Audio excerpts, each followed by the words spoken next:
안녕하세요. 반갑습니다. 이제 정책 논술 셋째 시간이 되겠습니다.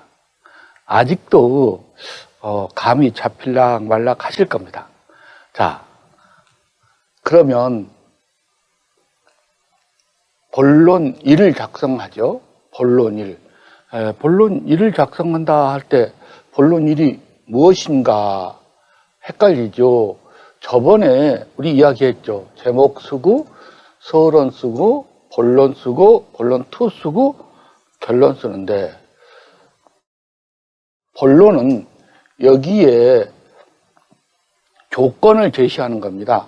그래서 이 본론 2를 쓰기 위한 조건이라서 원래 문제를 보고 이걸 1번 작성하고, 2번 작성하고, 3번 작성하고, 4번 작성하고, 5번 작성하는 게 좋은 글을 쓸 수 있다라고 말했어요. 그런데 순서를 또 그렇게 말하면 헷갈리니까 서론 작성까지만 전번 시간에 설명했죠. 그래서 오늘은 본론 1을 설명할 때입니다. 그래서 본론 1은 서론 다음에 쓰는 것이고, 서론 다음에 쓰는데 보통 본론 1에는 여기 본론 2를 쓰기 위한 전제 조건이죠. 그래서 본론 2를 쓰기 위한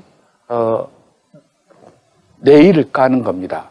예를 들면 구성을 밑바닥을 까는 거죠.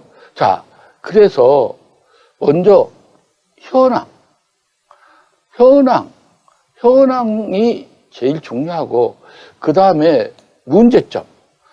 문제가 제시하고 있는 문제점과 시사점 또는 필요성, 한계점 이런 걸 적어서 결국 본론 2에서는 이 문제점을 해결하거나 이 시사점에 따라서 교육을 방향을 정하거나 필요성을 채워주거나 한계점을 없애주는 것이 본론 2가 되겠습니다.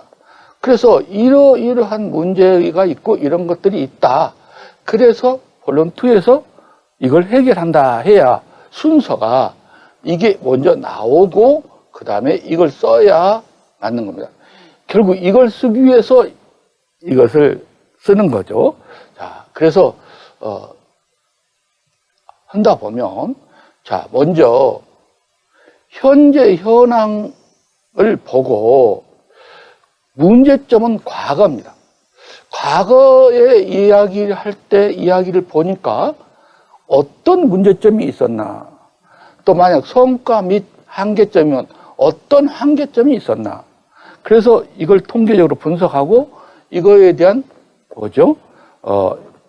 해결점을 논하는 거죠. 그래서 과거의 문제를 가지고 한계점이나 문제점을 쓰는 수가 있고, 또 앞으로 2022 교육과정에서 미래를 위해서 우리는 어떤 교육을 해야 되는가, 코딩 교육을 하는데 그 코딩 교육은 어떻게 해야 되는가, AI는 어떻게 해야 되는가, 인간성에 대한 것은 어떻게 해야 되는가, 이런 것을 이야기할 때가 이 시사점을 쓰죠. 그래서 시제로 볼 때 현재에서 과거의 문제면 문제점 또는 한계점이고, 미래를 쓰라면 시사점입니다. 그런데 이런 말이 제일 많이 나오되 우리는 동문동답이라 했죠. 문제가 요구하는 대로 해야 되니까 문제가 일부러 여러분들을 당황시키기 위해서 바꿉니다. 문제점 하니까 또 시사점 하니까 이번에는 바꾸자. 그래서 정의를 하고 어떤 문제를 정의하고 이렇게 나오면 본론 1이 문제점이나 시사점이나 이런 게 아니라 정의가 돼야죠. 아니면 분석하고 이런 말로 분석을 해야죠. 문제가 분석하고 오면 필요성을 말해야 되고, 위점을 말하고 또는 성과 및 한계점을 말하고, 이렇게 본론에서 전제 조건이 달라지면 본론 1도 이런 것으로 달라집니다. 그래서 이쪽이 대부분이지만 이렇게 변형해서 문제가 나오면 그 변형한 대로 여러분이 따라가야 된다는 이야기가 됩니다. 그래서 이걸 만능틀, 기본틀, 이걸로 보면은 보통 여기에는 우선 배점은 없습니다. 이 본론 1을 잘 쓰냐 못 쓰냐를 갖고 몇 점에 배점을 주는 건 아니고 그래서 배점이 없으니까 이걸 가지고 많이 여백을 차지하면 손해입니다. 그래서 본론 1은 문제점이 3개면 최대 6줄 쓰고 최소 3줄로 끝내야 됩니다. 이걸 길게 쓰면 배점이 없는 것에 너무 많은 투자를 하면 우리가 잘못된 것이죠. 그래서 배점이 없으니까 과대한 분량을 차지하지 말고 문제점이 4개면 4줄 또는 8줄로 쓴다. 4줄일 때는 논지만 쓰는 거고 8줄일 때는 논지 1줄, 롱거 1줄 정도로 생각하면 된다.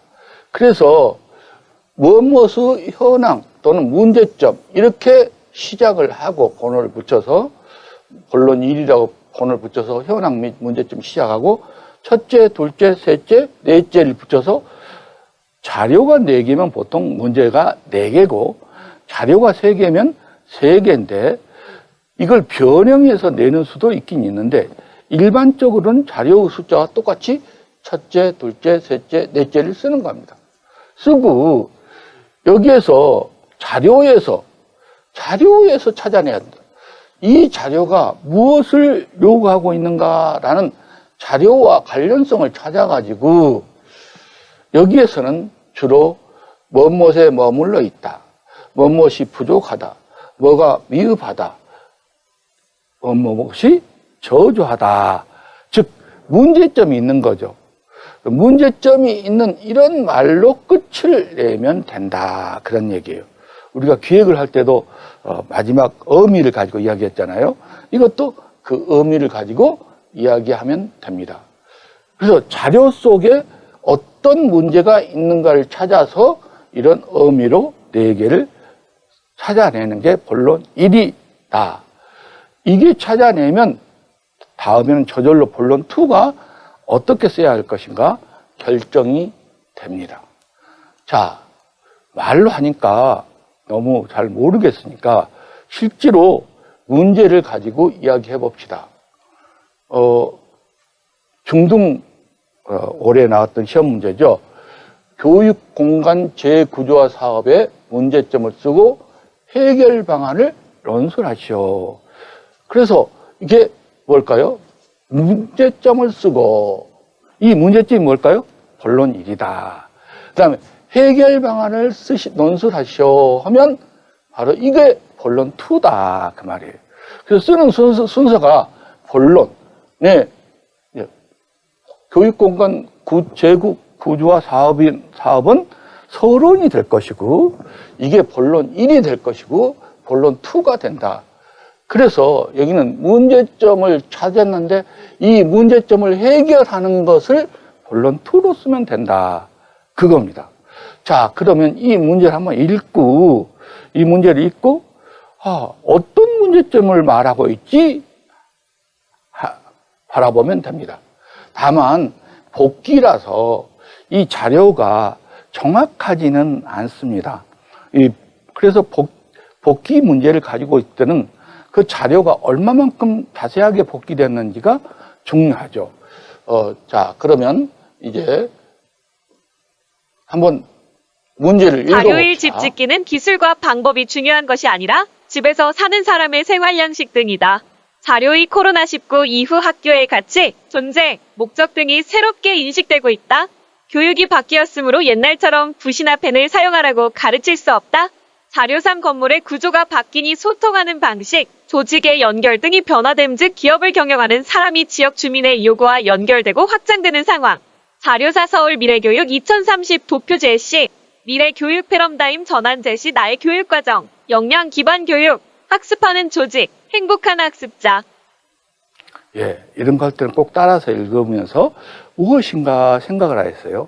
자, 답을 보기 전에 잠시 멈춰놓고 한번 적어보세요.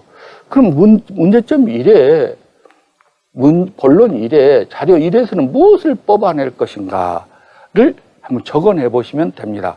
그리고 나서 답을 보시는 것이 좋습니다. 그래서 스위치를 일단 중지시키고 일단 답을 적어 본 다음에 눌러보는 것도 좋습니다. 자,